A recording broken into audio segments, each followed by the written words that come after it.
you're gonna do a rock opera, you gotta do it right. Don't wanna be an American idiot. It's gonna be louder. Don't want a nation under the new media. And it's gotta have energy.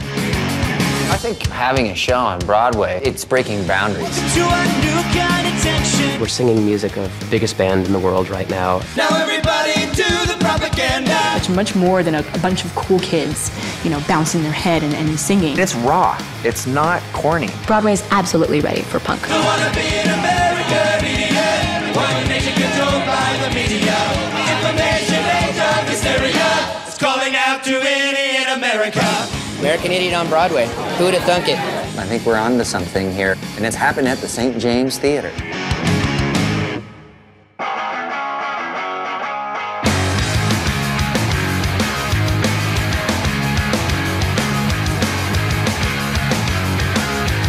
Don't wanna be an American idiot. Don't want a nation under the new media.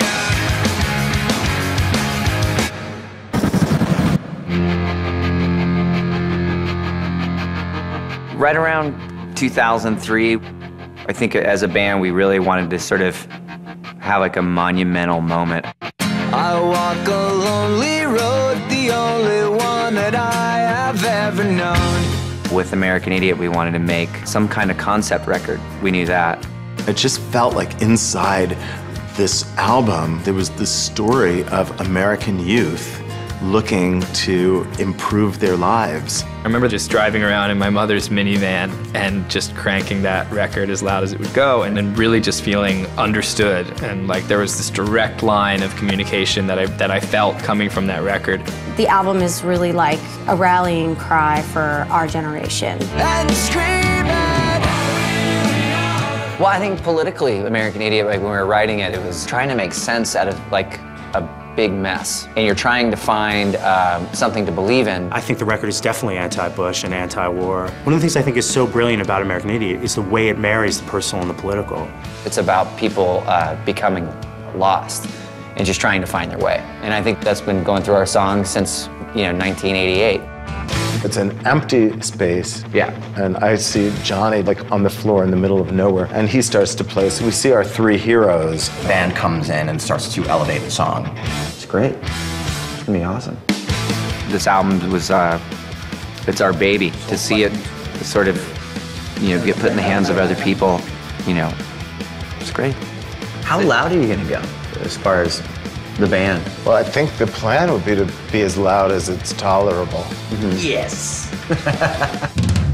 The show is all the songs from American Idiot, plus a few from 21st Century Breakdown, and then plus a couple B-sides. We've always thought that somehow there should be some sort of stage version, because that's what we were thinking in our heads. It's an actually very theatrical record, and it tells a story, and it has a rising action and a falling action, just like a show would. It's a story about these three suburban kids who are just like dissatisfied with where they are and trying to carve out their own path. The thing that what Michael did, I think he really stuck to the heart of the album, which was the characters, Jesus of Suburbia. I'm the son of raging love.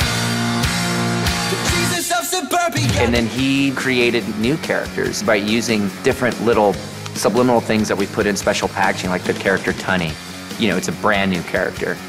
Will is a brand new character. I play the character of Johnny, aka the Jesus of Suburbia. He is a 20-something suburbanite who comes from a broken family, and as a result is poisoned with a lot of rage and love. So I lead my friends into a kind of a farewell to our little town and head off to the big city and see what awaits us. I don't feel any shame, I won't apologize. Heather, who is the girlfriend of Will, discovers that she's pregnant. I end up having to stay at home and stay on the couch while they go on their adventures. The guy sitting on the couch the whole time, I really identify with him a lot. I've done many couch tours. I play Tunny. He's an angry dude who knows he's meant for something but doesn't know what it is. and he gets inspired to join the military because he thinks maybe that's the answer. And screaming,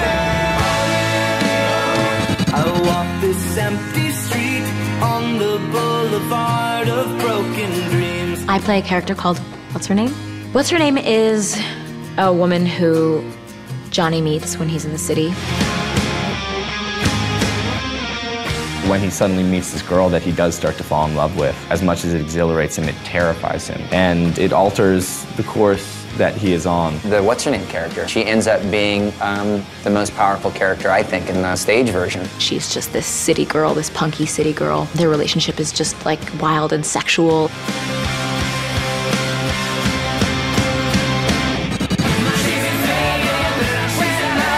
St. Jimmy is this alter ego of our lead, Johnny. This is not how I normally wear my hair. This is more of how I wear my hair. St. Jimmy's coming down across the alleyway. He's basically everything Johnny kind of wishes he was. He's the life of the party. He's free. Johnny meets what's-her-name right around the same time that he meets St. Jimmy, and it's no coincidence. It is that total push and pull between there is the light, which is this beautiful girl, and then there is the darkness, which is St. Jimmy. It really is a ride. You meet these characters, and you have no choice but to get on board with them. Those people remind me of my friends, and they remind me of myself. I guarantee that what is presented on stage, someone will absolutely be able to latch onto.